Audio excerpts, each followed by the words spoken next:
Welcome back, YouTube fans. So the video that you're going to watch today is about us installing vinyl plank flooring from Stainmaster, and it's just absolutely beautiful wood look, but we did make mistakes along the way. You'll see those mistakes as you go through the video, and of course you'll see at the end where we mention the things that we learned were difficult because of the mistakes that we made. So go ahead and watch the video all the way to the end. Please don't forget to like, share, and subscribe, and click the bell icon to receive notifications for new videos. So I hope you watch the video, and I hope you enjoyed it. If you got feedback, please put it down in the comments, because all of that feedback helps us. Thanks. Hey, welcome back, YouTube fans. So what we're doing right now is putting down some waterproof vinyl flooring. This is the Stainmaster Waterproof vinyl flooring. Okay. And so far, the only trick that we found is trim the corners where necessary so you don't have a big gap in between the wall. Gap, a little bit fine, big one, no bad. And of course, as you lay this down, we found that it's easier to do one whole row and then start your next row and so forth. So that's what we've learned so far. Yeah,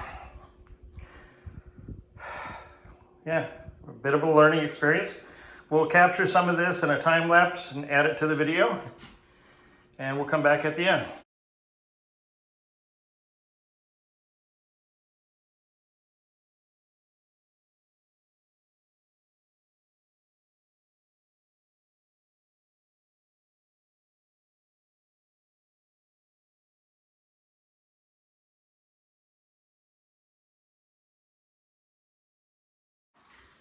So,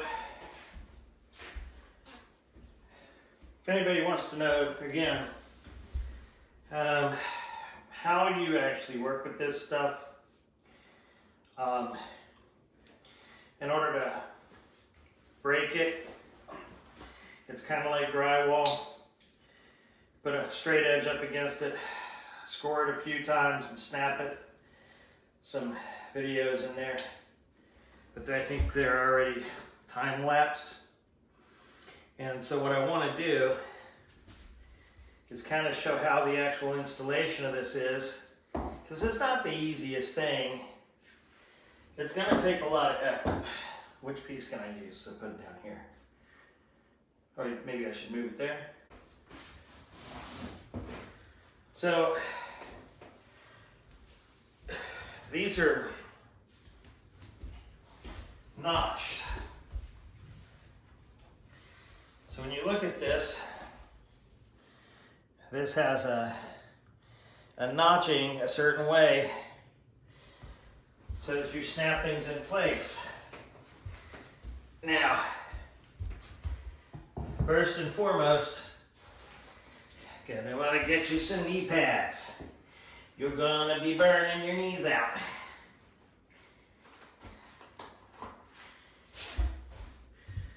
And even though this is slightly cushioned, it's not enough to keep your knees from being bruised. They're gonna be bruised, but it's not to help with some of the comfort. So on this side is the matching piece that goes in this little groove. And on this side matches this groove. But these are notched. So it's, oh, well, that should be easy, but no. And this is sticky. So when you go to put this together,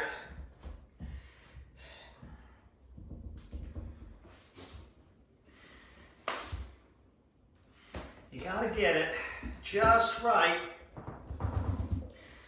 You're gonna wiggle it into place. And because not always will that mallet do its trick, right? Now that's where this comes in. Where it starts to pull things out, right? And you're trying to keep things from being separated all the way down.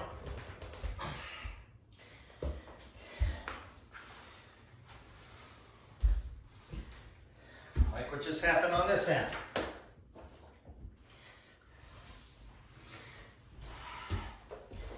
You take the place stuff here, stick it on the edge. Let's see if I got it back. And if not, then I have to keep finagling with it. One piece went in good. Problem is, down here, came undone, right? So, this is where it's a real pain. Now, you can try to pull it with this, putting it in the end, if you've got enough room there. And if you don't, then you're back to the drawing board.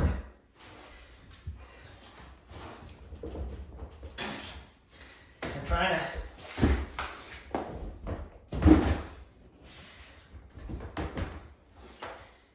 get this in the right way all the way down. You know this one was already in.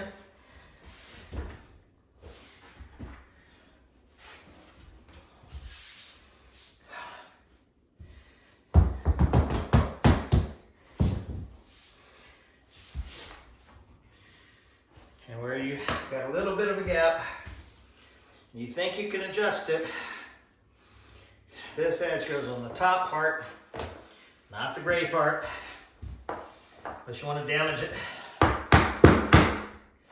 Just make it tight.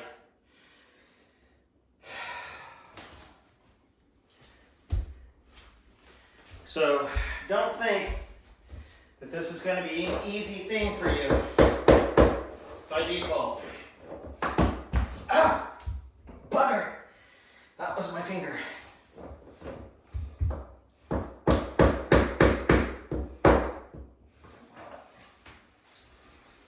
So, again,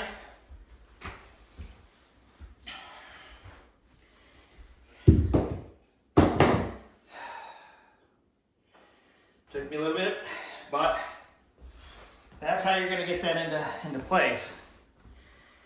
Wiggling and beating, and on your hands and knees. So, if you want to know why you're paying someone $2,000 to lay that stuff, it's to save money on ibuprofen, Advil, aspirin, muscle relaxers, and so forth.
So, one thing that you can do if you get a good finishing blade, you can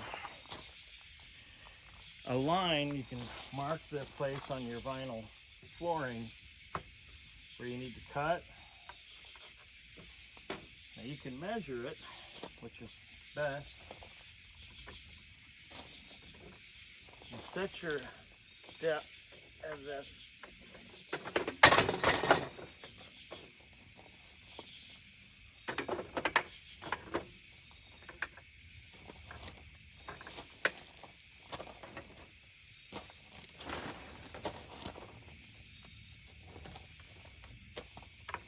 All right.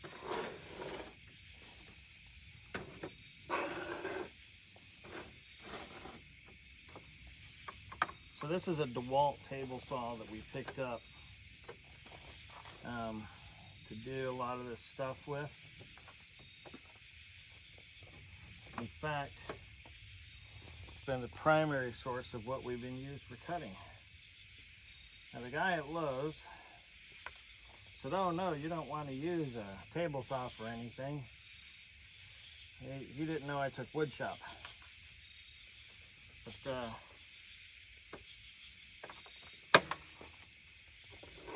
I guess he was, as he said, previously a plumber. So which would make a lot of sense on why he wouldn't know what to use a table saw for. So I'm just going to guide this to the best of my ability to this mark, and then I'm going to turn this to here and bring this back down. So only for these corner pieces is why I'm doing that. Everything else you can score with a knife, you know, like a razor blade or whatever. But at the same time, this will give you a better cut, a nice clean cut, and you won't have like a little ridge, tiny little ridge pop up. So, oh, and when I did have an issue with this DeWalt saw, DeWalt mailed me the parts. It was pretty awesome. So let's try and get this right the first time.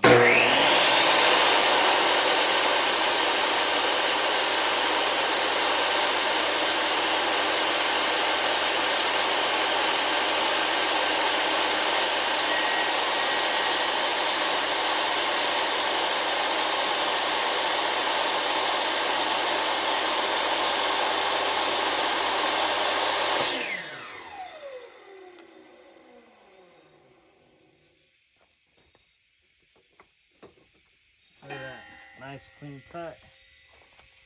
Now, I can realign to this, which is here. And of course I could measure and everything else, but I did that and I marked this already. Exactly where I want it.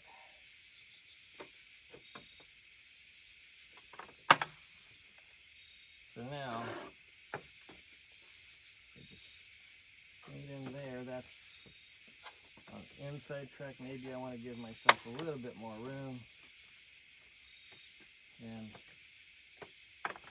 this is for where it goes around the wall. Yeah, I'm right about there. That's fine.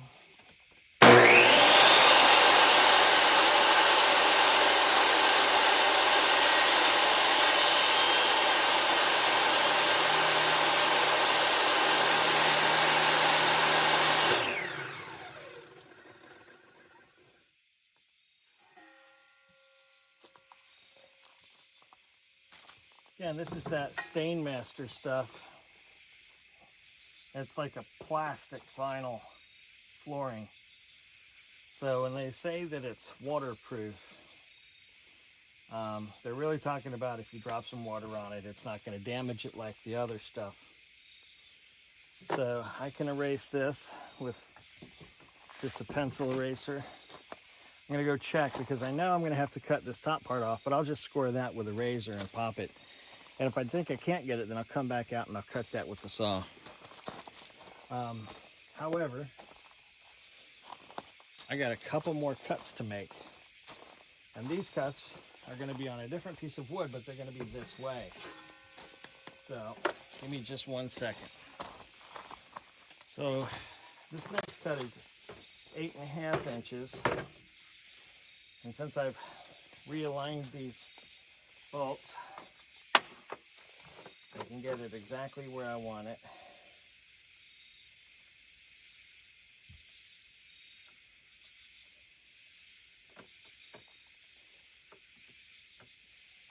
Right on the money.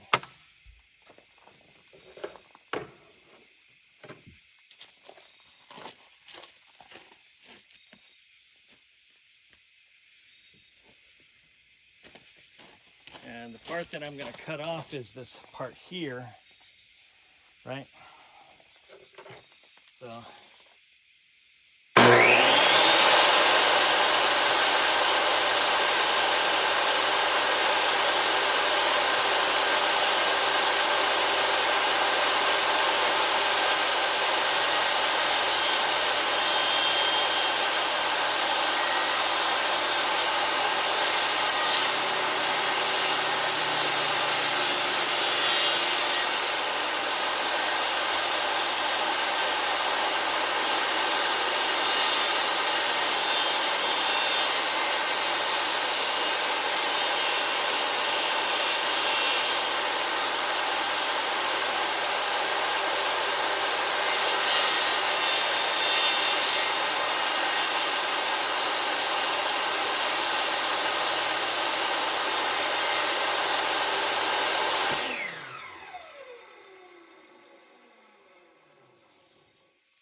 now, folks, if I can't tell you enough, don't wear nice clothes when you're doing this stuff.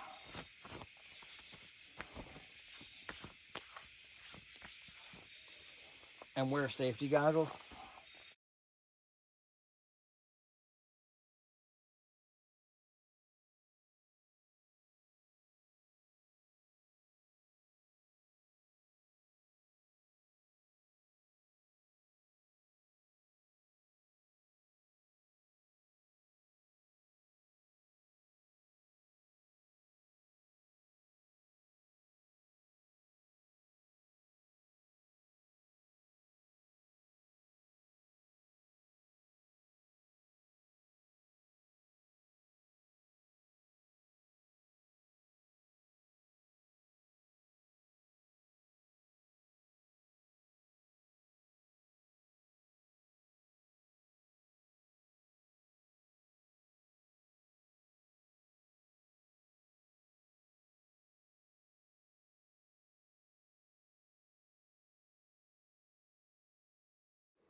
All right, folks, we've managed to get the floor in. Now, if you slowed any of that down, you'll realize we put this in upside down. So, for the other side, we'll do it right. This already is waterproof, so this is just an extra padding we were using anyways for, mostly for just noise and softness, stuff like that, but it's not necessary, but we decided to do it. But we didn't see until we unrolled this right here where it says this side up. So we realized we did it wrong. So if you comment that in the video that, hey, you got that upside down, yes, you are correct, because we put this side up. But now lesson learned. So when we do side 2, we'll do it right. And it'll be at the same level anyways. We'll just buy more of this and we'll put it in the correct way. Which means also that this tape, this underlayment tape, may actually stick to this. And I'm going to test that right now.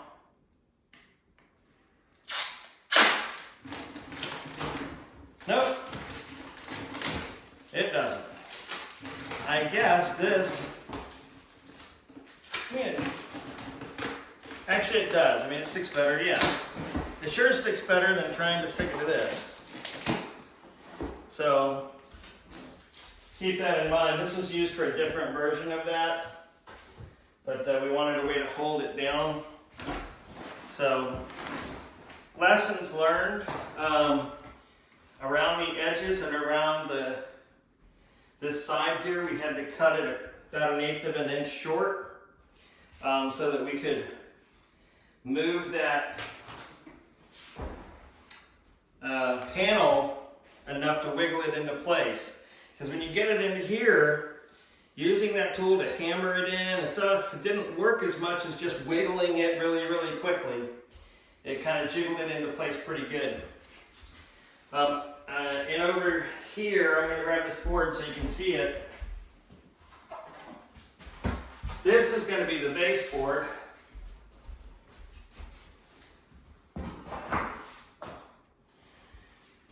Which will cover all of that up once we do the caulking. So we're just going to do that all the way around. Get a natural wood look. Some pine. I know it's a soft wood, but it's for decoration. And those of you who are wondering, I mentioned it before, this wire that's in the floor is from our other 12K solar power system, because we haven't put the inverter on the wall yet and connected it, because we wanted to get the floors in place, we wanted to get the paneling in place, the air conditioner in place, all of this done first, where these wires are coming out of the wall. So what we're going to do next, the very next steps we're going to do before we put that on the wall, is we're going to put this paneling all the way around the bottom. We're going to get this last piece of paneling here and one last piece of paneling there in place. We do have our vent already installed, which moves air between the two rooms, besides the doorway. So that's already done. From here, we're just going to do those minor pieces. We'll put the inverter on the wall. We'll connect it so that we don't have to have this cable running back and forth and letting humidity in this room. So we're going to do that. That'll be the next few steps. We look to see in the future videos. This will be happening in the month of September. We realize we have some short videos this month, and of course this one, which should be about 5 minutes long, but at least meeting at least a 5-minute video. And again, this is the Stainmaster flooring. It's the waterproof vinyl plank flooring. This is the Elkton pine. And we'll use this same stuff in the other building, or in the other room anyways. And no, it's not flexing. It's nice and comfortable. And you can hear me step, but not a whole lot. It's not as bad as in the other building where it's directly on type of some, we tried to insulate it, but it still has an echo. All right, everybody, thanks very much. We look to see you watching on our next videos. Please don't forget to like, share, and subscribe, and click the bell icon for a notification for new videos. Thanks, everyone.